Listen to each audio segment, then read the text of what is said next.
কাজ করলে, কয়টা কাজ? 4টা কাজ করলে। 1 নাম্বার 4 কাজের মধ্যে 1 নাম্বার কাজ হচ্ছে ইল্লাল্লাযীনা আমানু। 1 নাম্বার কাজ হচ্ছে ঈমান। একটু জোরে বলেন, 1 নাম্বার কাজ কি? 1 নাম্বার কাজ হচ্ছে ঈমান। না দেখে বিশ্বাস করার নাম হচ্ছে ঈমান। জান্নাত দেখছি, দেখি নাই, দেখে বিশ্বাস করতে হবে কি না? বিশ্বাস করতে হবে জান্নাত আছে। জাহান্নাম দেখছি, দেখি নাই, বিশ্বাস করতে হবে না? বিশ্বাস করতে হবে জাহান্নাম আছে। আল্লাহকে দেখছি আমরা, দেখি নাই, বিশ্বাস করতে হবে আল্লাহ একজন আছে। রসুলকে দেখছি, দেখি নাই, রসুলের উপর ঈমান আনতে হবে কিনা, বিশ্বাস করতে হবে কিনা? অন্যান্য রসুলকে দেখছি, দেখি নাই, তাদেরকে বিশ্বাস করতে হবে কিনা? তা না দেখে বিশ্বাস করার নাম হচ্ছে ঈমান। হ্যাঁ, আল্লাহর প্রতি ঈমান যে আনবে সেই তো এই সমস্ত জিনিস বিশ্বাস করবে। মানুষের কল্যাণ অকল্যাণ, কি করলে মানুষ কল্যাণের পথে আসবে এবং কি করলে মানুষ অকল্যাণ থেকে বেঁচে যাবে। যেই সমস্ত কাজ করলে অকল্যাণ হয়, ওই সমস্ত কাজ থেকে কিভাবে মানুষ বেঁচে যাবে সেই সম্পর্কে আল্লাহ পাক রব্বুল আলামিন সূরার মধ্যে তুলে ধরেছেন। আল্লাহ পাক রব্বুল আলামিন সূরার শুরুতে কসম খেয়েছেন। কসম খেয়ে বান্দা বান্দীদেরকে আল্লাহ পাক রব্বুল আলামিন বোঝানোর চেষ্টা করে। কিসের কসম খাইছেন? সময়ের কসম। কিসের কসম খাচ্ছেন? সময়ের কসম। সময়ের কসম খাই আল্লাহ পাক রব্বুল আলামিন বান্দা বান্দীদেরকে বলেন, হে বান্দা বান্দীরা, তোমরা সময়কে নষ্ট করো না। সময়কে কি করো না? সময়কে নষ্ট করো না। কারণ এই সময়টা আমাদের জন্য হচ্ছে মূল্যবান সময়। এই সময়টা কি সময়? আমাদের জন্য মূল্যবান সময়। আর এই মূল্যবান সময় যদি আমি আর আপনি নষ্ট করে দেই, তাহলে আমার আপনার যে হায়াতে জিন্দেগি আছে, এই হায়াতে জিন্দেগির মধ্যে থেকে মূল্যবান সময় আমাদের অলসতায়, বেহুদা কাজে, লাগোয়া কাজে নষ্ট হয়ে গেছে। আর লাগোয়া বেহুদা কাজে নষ্ট হওয়ার কারণে কাল কিয়ামতের ময়দানে আল্লাহ পাক রব্বুল আলামিনের পক্ষ থেকে আমরা জান্নাত অর্জন করতে পারবো। জান্নাত যদি আমি আর আপনি পেতে চাই, তাহলে সময়কে নষ্ট করা যাবে না। সময়কে কাজে লাগাইতে হবে, যত সম্ভব সময়কে কাজে লাগাইতে হবে। ইমাম রাজি রহমাতুল্লাহি আলাইহির একটা কথা তাফসীরের মধ্যে উঠায় ধরছে। ইমাম রাজি রহমাতুল্লাহি আলাইহি তিনি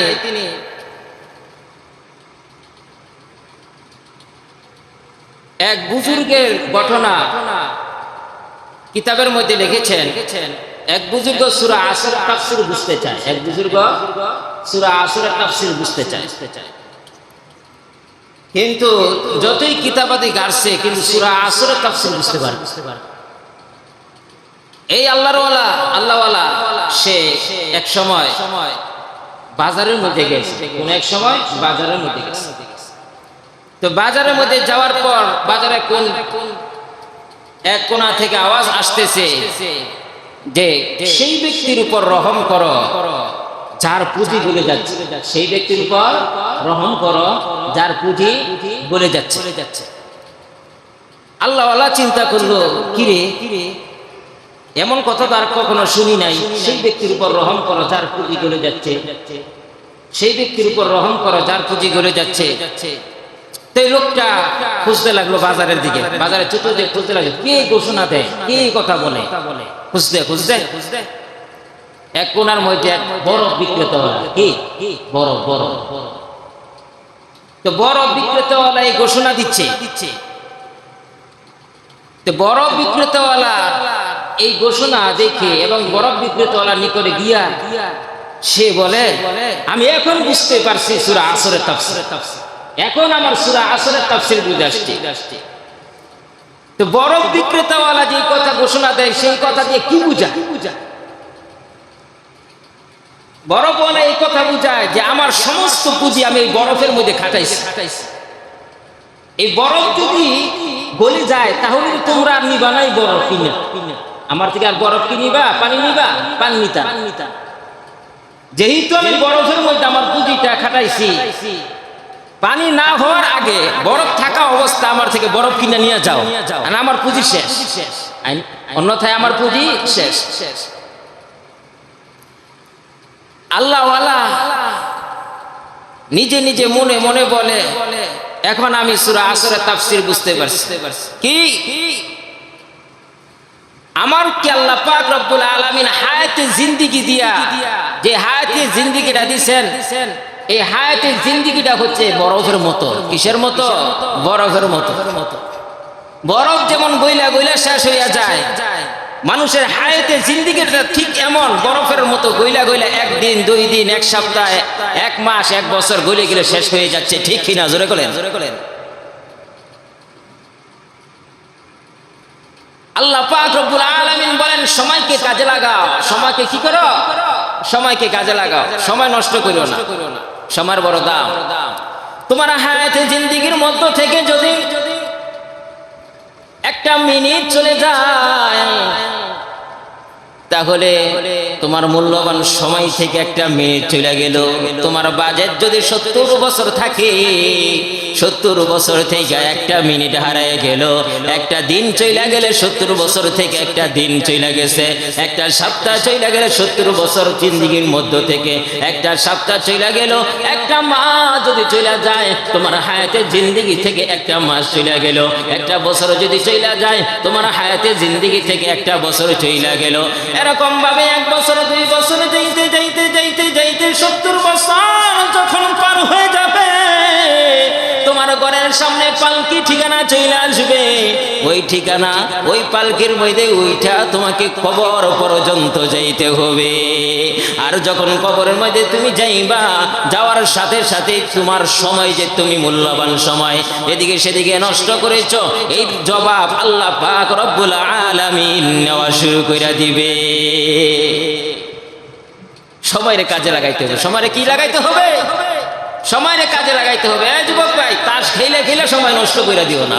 বহু যুবক সারাদিন বৈশা বৈশা সময় পাইলেই তাস খেলে, সময় পাইলেই জুয়া, আড্ডা, কথাবার্তার মিছিল, কথাবার্তা দিয়ে সবাইকে নষ্ট করে দেয়। এরকম আছে কি নাই? মুরব্বীদের মধ্যে এমন দেখা যায়, সময় পাইলেই বিভিন্ন কথাবার্তা দিয়া বইলা সময় নষ্ট করে। এই কি করো তুমি? বলে সময় কাটাইতেছে। কি কাটাইতেছে? সময় কাটাইতেছে। অথচ আল্লাহ পাক রব্বুল আলামিন বলেন, সময় পাইবা, সময় পাইলেই সুবহানাল্লাহ পড়ো। সময়টা তুমি পাইছো, সময় পাইলেই তুমি আলহামদুলিল্লাহ বলো। সময় পাইলেই তুমি লা ইলাহা ইল্লাল্লাহ আল্লাহু আকবার বলো। সময় পাইলেই তোমরা জিকির আজকারের মধ্যে লিপ্ত হয়ে যাও। কারণ কাল কিয়ামতের ময়দানে জাহান্নামে যারা যাবে, তাদের দুঃখ কোনো শেষ নাই। আর যারা জান্নাতের মধ্যে যাইবে, আপনারা বলেন তাদের কোনো দুঃখ থাকবে কি থাকবে না? জবান খুলে বলেন, যারা জান্নাতে যাইবে তাদের কোনো দুঃখ থাকবে কি থাকবে না? আরেকটু জোরে বলেন না, তাদের কোনো দুঃখ থাকবে কি থাকবে না? কোনো দুঃখ থাকবে না আপনারা বলেছেন, কিন্তু আমি বলি না, একটা দুঃখ থাকবে। হাদিসের মধ্যে প্রমাণ। কি দুঃখ? কাল কিয়ামতের ময়দানে জান্নাতি মানুষগুলো আল্লাহ তাআলাকে ডেকে ডেকে বলবে, আবার নিজে নিজে আফসোস করে করে বলবে, হায়, যেই সময়টা গাছের মধ্যে, গাছের নিচে বসেছিলাম, ওই সময়টার মধ্যে যদি সুবহানাল্লাহ, আলহামদুলিল্লাহ, আল্লাহু আকবার, লা ইলাহা ইল্লাল্লাহ বলতাম, যেই সময়টা গাড়ির মধ্যে বসেছিলাম, ওই সময়ের মধ্যে যদি লা ইলাহা ইল্লাল্লাহ, সুবহানাল্লাহ, আলহামদুলিল্লাহ বলতাম, যেই সময়টা দোকানের মধ্যে বসা ছিলাম, ওই সময়ের মধ্যে যদি আমি এই জিকিরগুলো করতাম, রাস্তাঘাটে এখানে সেখানে বসে আমি আড্ডা গোড্ডা করেছি, কত কথাবার্তা বইলা সময় নষ্ট করে দিয়েছি, ওই সময়ের মধ্যে যদি আমি মাওলা পাকের জিকির করতাম, তাহলে আমাকে আল্লাহ পাক রব্বুল আলামিন যেই পরিমাণ জান্নাত দান করেছে, তার থেকে উঁচু মানের জান্নাত আমরা পেয়ে যাইতাম। আফসোস করবে, আফসোস। তখন আফসোস করলে আর কোনো লাভ হবে না, কোনো দুঃখ থাকবে না। একটাই দুঃখ, হায়, যদি সময়টা আরো কাজে লাগাইতাম। অলসতা কইরা বিভিন্ন ফালতু কথা বলে যদি সময়টা নষ্ট না করে যদি কাজে লাগাইতাম তাহলে তো আমার জান্নাত আরো উঁচু হয়ে যাইতো, আরো আরামে আমি থাকতে পারতাম। সেই জন্য সময়ের দাম আমার আপনাকে দিতে হবে। যারা সময়কে নষ্ট করে তারা ক্ষতির মধ্যে পড়ে যায়, তারা কি হয়ে যায়? ক্ষতিগ্রস্ত হয়ে যায়।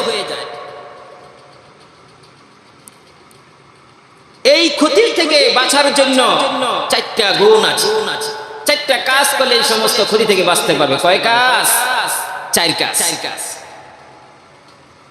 তো খুসরুন শব্দের অর্থ হচ্ছে ক্ষতি। ইন্নাল ইনসানা লাফি খুসর, এই খুসরুন শব্দের অর্থ হচ্ছে ক্ষতি।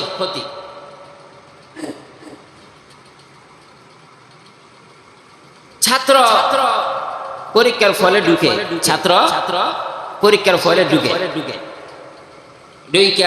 পরীক্ষা দেয়। যারা সময় নষ্ট করে তারা কিন্তু সব জায়গায় সময় নষ্ট করে, ঠিক কিনা জোরে কোন? যারা সময় নষ্ট করে তারা কিন্তু সব জায়গায় সময় নষ্ট করে।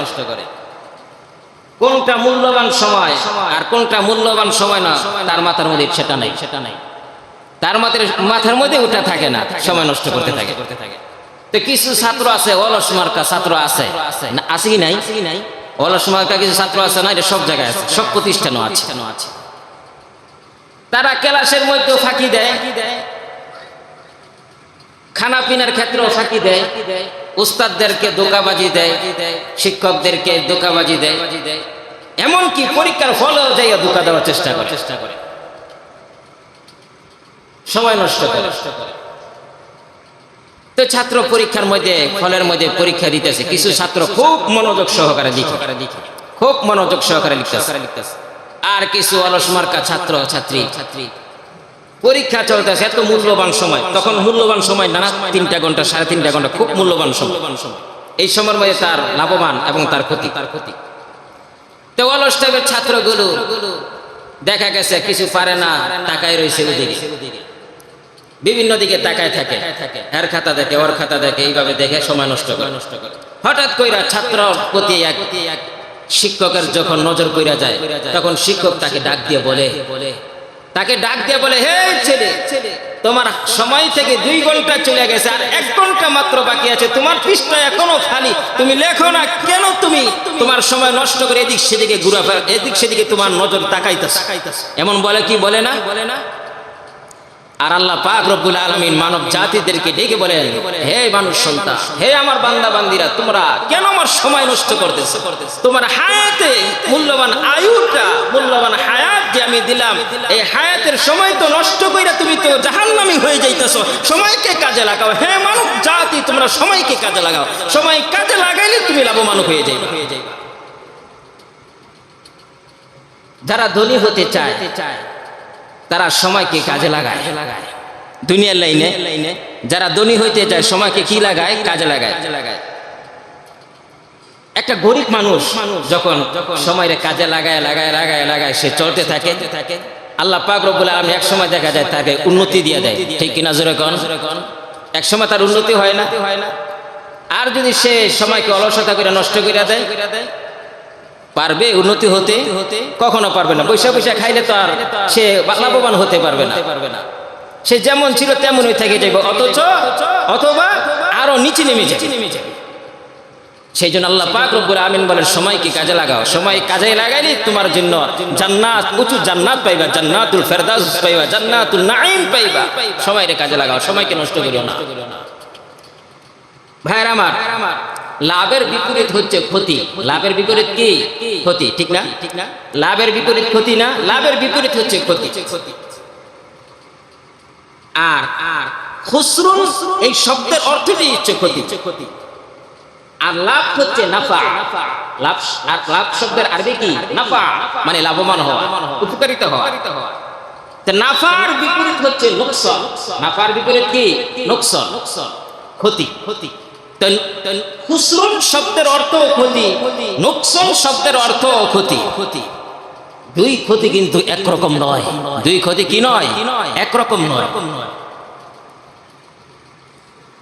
নোকসান শব্দ দিয়ে যেই ক্ষতিকে বোঝানো হয়েছে, নোকসান শব্দ দিয়ে যেই ক্ষতিকে বোঝানো হয়েছে, ওই ক্ষতিটা হচ্ছে এমন কোনো একজন ভাই 50,000 টাকা বা 1 লাখ টাকা পুঁজি নিয়ে নামছে ব্যবসা করার জন্য, 1 লাখ টাকা পুঁজি নিয়ে নামছে ব্যবসার কাজে, ব্যবসা করবে সে, কিন্তু ঘটনাক্রমে ব্যবসার মধ্যে 1 লাখ টাকা পুঁজি খাটাইছে, কোনো লাভ করতে পারে নাই। তার পুঁজি যত ছিল ততই রয়ে গেছে। এটাকে বলা হয় নুকসান। এটাকে কি বলা হয়? নুকসান।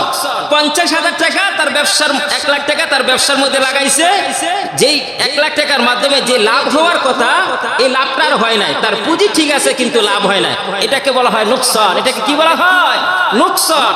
আর খুসরুন, এই ক্ষতি, এটাকে কি বলা হয়? 50,000 টাকা 1 লাখ টাকা ব্যবসার মধ্যে লাগাইছে, লাগানোর পরে তার লাভ তো গেছেই, তার পুঁজিটা সহ চলে গেছে, এটাকে বলা হয় খুসরান। এটাকে কি বলা হয়? খুসরান বলা হয়। লাভও গেছে, আপনারা বলেন যে আমও গেছে, সালাও গেছে, মানে সব গেছে, লাভ তো হয়ই নাই, যে পুঁজিটা ছিল এই পুঁজিটা পর্যন্ত চলে গেছে।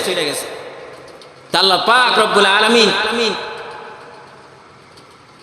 মানুষদেরকে বলে, তোমার হায়াতের জিন্দেগির মধ্যে যে হায়াত আমি আল্লাহ পাক রব্বুল আলামিন দান করেছি, এই হায়াতকে যদি তুমি নষ্ট করে দাও তাহলে তোমার লাভ আর পুঁজি দুটোইটা চলে যাবে। কোন পর্যন্ত? একদম কিয়ামতের দিবস পর্যন্ত তুমি ক্ষতির মধ্যে পড়ে যাইবা। আর যদি সময়ের কাজে লাগাও, কিয়ামত দিবস পর্যন্ত এবং কিয়ামতের পর পর্যন্ত আল্লাহ পাক রব্বুল আলামিন তোমাকে লাভবানের মধ্যে উঠাইয়া দিবেন। সুবহানাল্লাহ।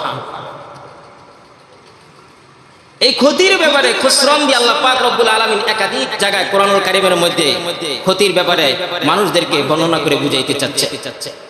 আল্লাহ পাক রব্বুল আলামিন বলেন, ওয়ামান খাফফাত মাওয়াজিনুহু ফাউলাইকাল্লাযীনা খাসিরু আনফুসাহুম বিমা কানু বিআয়াতিনা ইয়াজলিমুন।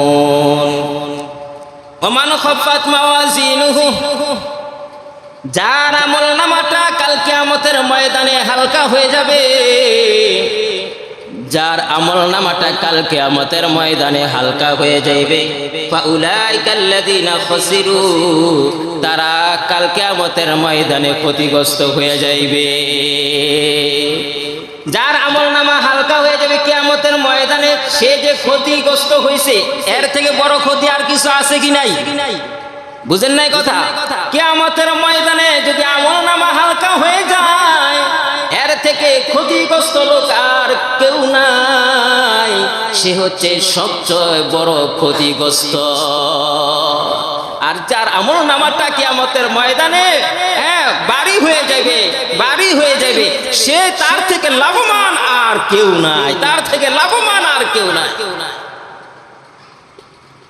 অন্যত্র আয়াতে আল্লাহ পাক রব্বুল আলামিন ক্ষতির ব্যাপারে বলেন, যারা নাকি দুনিয়ার মধ্যে সময়কে কাজে লাগায় না, দুনিয়ার মধ্যে থেকে সময়কে তাস খেলে, জুয়া খেলে, আড্ডা গুড্ডা করে সময়কে নষ্ট করে দেয়, তাদের ব্যাপারে আল্লাহ পাক রব্বুল আলামিন বলেন, খাসিরাত দুনিয়া ওয়াল আখিরাহ যালিকা হুয়াল খুসরানুল মুবিন।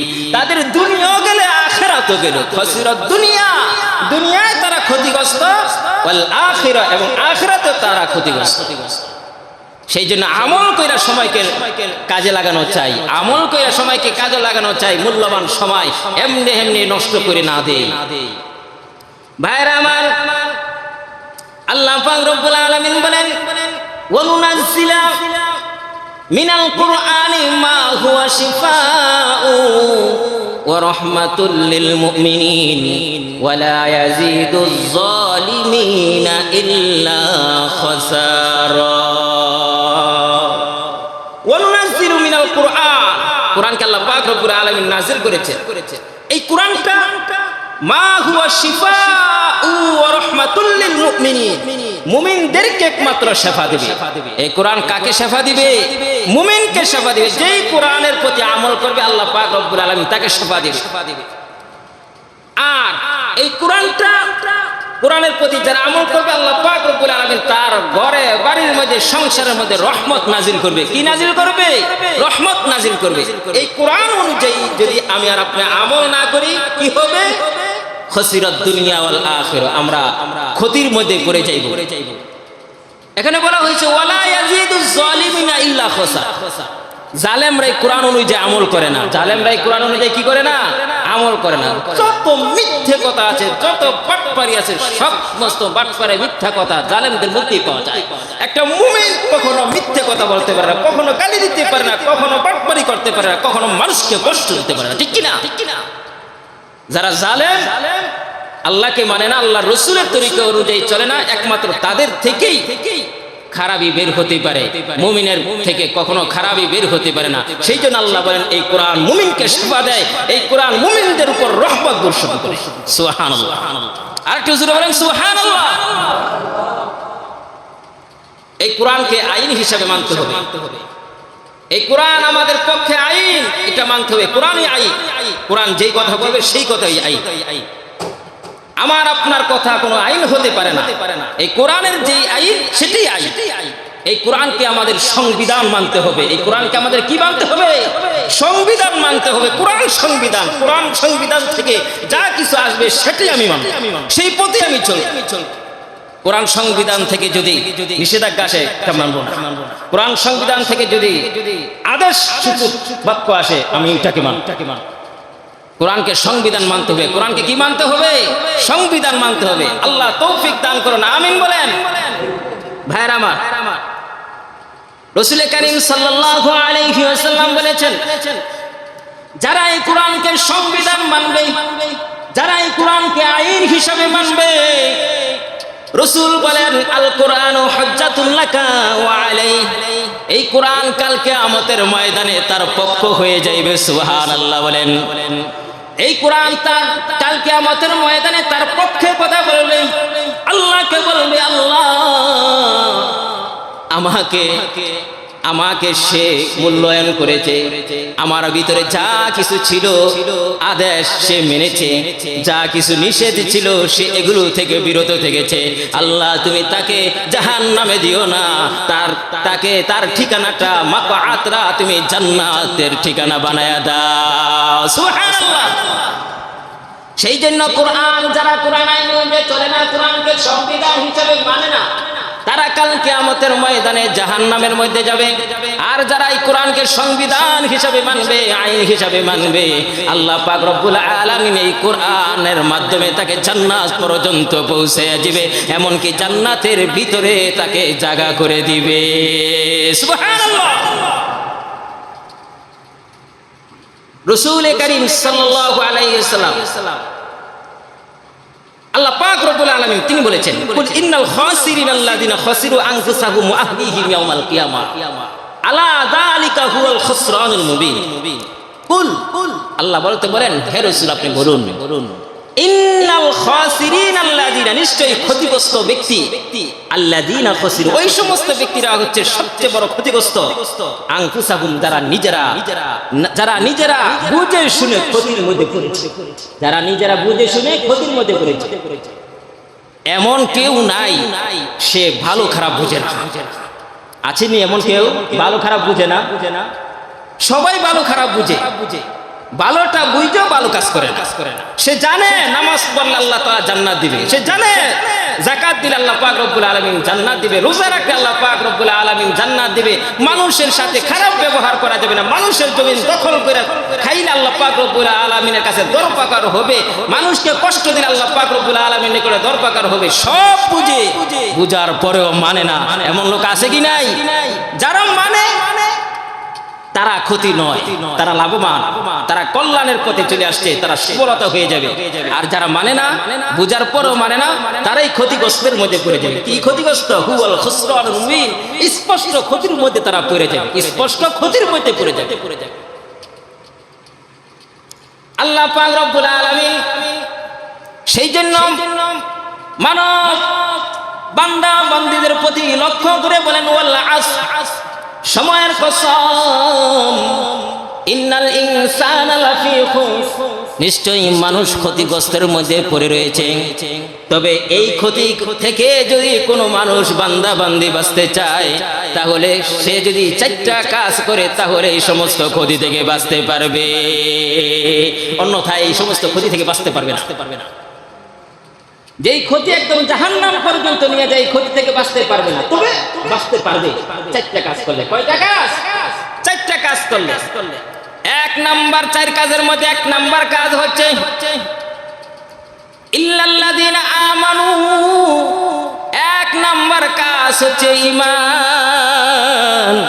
একটু জোরে বলেন, এক নাম্বার কাজ কি? এক নাম্বার কাজ হচ্ছে ঈমান। না দেখে বিশ্বাস করার নাম হচ্ছে ঈমান। জান্নাত দেখছি, দেখি নাই, দেখি বিশ্বাস করতে হবে কি না? বিশ্বাস করতে হবে জান্নাত আছে। জাহান্নাম দেখছি, দেখি নাই, বিশ্বাস করতে হবে না? বিশ্বাস করতে হবে জাহান্নাম আছে। আল্লাহকে দেখছি আমরা, দেখি নাই, বিশ্বাস করতে হবে আল্লাহ একজন আছে। রসুলকে দেখছি, দেখি নাই, রসুলের উপর ঈমান আনতে হবে কিনা? বিশ্বাস করতে হবে কিনা? অন্যান্য রসুলকে দেখছি, দেখি নাই, তাদেরকে বিশ্বাস করতে হবে কিনা? তা না দেখে বিশ্বাস করার নাম হচ্ছে ঈমান। হ্যাঁ, আল্লাহর প্রতি ঈমান যে আনবে সেই তো এই সমস্ত জিনিস বিশ্বাস করবে। এক নাম্বার শর্ত হচ্ছে ঈমান। আগে হচ্ছে ঈমান, পরে হচ্ছে ইসলাম। ঈমান না আনে যদি আমি ইসলামের কাজ করি তাহলে কোনো লাভ হবে? তাহলে কোনো লাভ হবে? কোনো লাভ হবে না। আগে আনতে হবে ঈমান, তারপরে কাজ করতে হবে। ঈমান নাই না দিয়ে নামাজ পড়লাম, লাভ হবে? ঈমান নাই না রোজা রাখলাম, লাভ হবে? ঈমান নাই না যাকাত দিলাম, লাভ হইব না? না, আগে আনতে হবে ঈমান। ঈমান আগে, পরে হচ্ছে ইসলাম। ঈমান আগে, পরে কি? পরে হচ্ছে ইসলাম। সমস্ত নবীরা ঈমানের দাওয়াত দিয়েছেন। সমস্ত নবীরা কিসের দাওয়াত দিয়েছেন? জবান খুলেন। ঈমানের দাওয়াত দিয়েছেন। এমন কোন নবী দেখাইতে পারবেন না যেই নবী ঈমানের দাওয়াত দেন নাই। আর সমস্ত নবীরা ঈমানের দাওয়াত দিয়েছেন, নিজের দিকে কাউকে ডাকেন নাই। আমার গোলামি করো, আমার ইবাদত করো, আমার কথা মানে, এই কথা কেউ বলে না। এক আল্লাহর গোলামি করো, আল্লাহর গোলামি করো, আল্লাহর গোলামি করো। লা ইলাহা ইল্লাল্লাহ, আল্লাহ ছাড়া কোনো মাবুদ নাই, এই কথাই সমস্ত নবীরা বলেছে। ঠিক কিনা জোরে কোন? সবাই, সমস্ত নবীরা ঈমানের দাওয়াত দিয়েছে। দাওয়াতুল ঈমান, ঈমানের দাওয়াত দিয়েছেন। এমন কোন নবী নাই যে ঈমানের দাওয়াত দেন নাই। এই ঈমানের দাওয়াত নবীর ওয়ারিসরা আপনাদেরকে দিচ্ছে। ঈমান, ঈমান, ঈমান, ঈমান। এক নাম্বার হচ্ছে ঈমান। ঈমান আগে, পরে হচ্ছে ইসলাম। সমস্ত নবীরা ঈমানের দাওয়াত দিয়েছেন, লা ইলাহা ইল্লাল্লাহ, আল্লাহ ছাড়া কোনো মাবুদ নেই। তারা এই কথা বলেছে, রব্বানা ইন্নানা সামি'না মুনাদিয়ান ইউনাদি লিল ঈমান।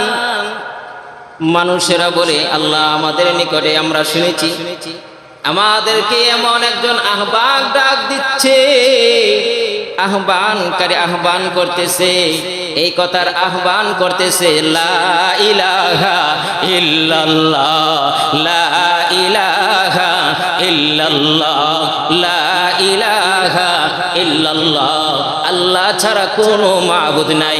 গাছের পূজা কইরো না, তুলসী গাছের পূজা কইরো না, চন্দ্রের পূজা কইরো না, সূর্যের পূজা কইরো না। একমাত্র পূজা করবা কার? তিনি হচ্ছেন আল্লাহ। তিনি কে? তিনি হচ্ছেন আল্লাহ। আল্লাহর পূজা করতে হবে। আল্লাহ হচ্ছে আমাদের মনে, আর আমরা হলাম আল্লাহ তাআলার গোলাম। আমরা কি? আল্লাহ তাআলার গোলাম। আর এই গোলামের মধ্যে সবচেয়ে গুরুত্বপূর্ণ যে কাজ, সেটা হচ্ছে অস্তুত অক্তারে সেজদা দাও, আল্লাহর নৈকট্য লাভ করে দাও।